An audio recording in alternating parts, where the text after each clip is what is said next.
अब ऐसा क्यों हुआ, कैसे हुआ, इसका अगर आपने ओरिजिन समझना है तो हमें उस समय पीछे जाना पड़ेगा जब अंग्रेज़ यहाँ पर रूल किया करते थे।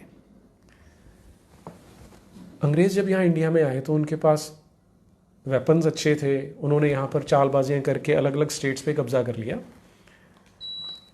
अब जब उन्होंने यहाँ एक्सप्लोर करना शुरू किया तो उनको कुछ चीज़ें बड़ी इंटरेस्टिंग मिलनी शुरू हुई, जिसमें पहला एग्जाम्पल हम संस्कृत लैंग्वेज का ही ले सकते हैं।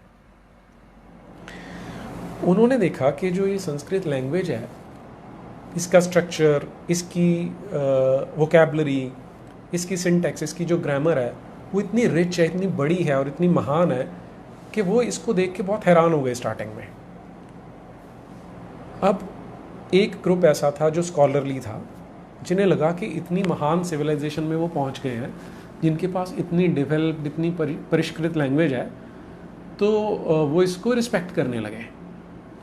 दूसरी ओर ऐसे लोग थे जिन्हें समझ में आ गया कि अगर हम संस्कृत का महिमा मंडन करेंगे तो हमारी अपनी सिविलाइजेशन को नीचा माना जाएगा, उसको इन्फीरियर माना जाएगा। तो उन्होंने संस्कृत को डाउन प्ले करना शुरू किया। अब इन दोनों का ये मानना था कि संस्कृत सुपीरियर तो है, लेकिन एक तरफ जो ऑनेस्ट वाले थे उनका ज़्यादा जोर चल नहीं पाया। जो जोर चला वो दूसरी कैटेगरी का था, जिसमें मैक्सिमम क्रिश्चियन मिशनरीज थे, जिनका ऑब्जेक्टिव था कि हमने यहाँ पर सबको क्रिश्चियनाइज करना है।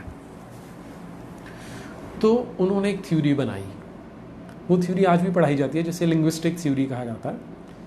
इस थ्योरी के अकॉर्डिंग कि जो संस्कृत लैंग्वेज है ये यूरोपियन लैंग्वेजेस के साथ मिलती जुलती है, इसमें कोई डिनाइल नहीं है।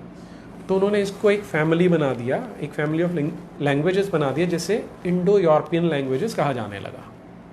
तो एक तरह से उन्होंने संस्कृत को अपने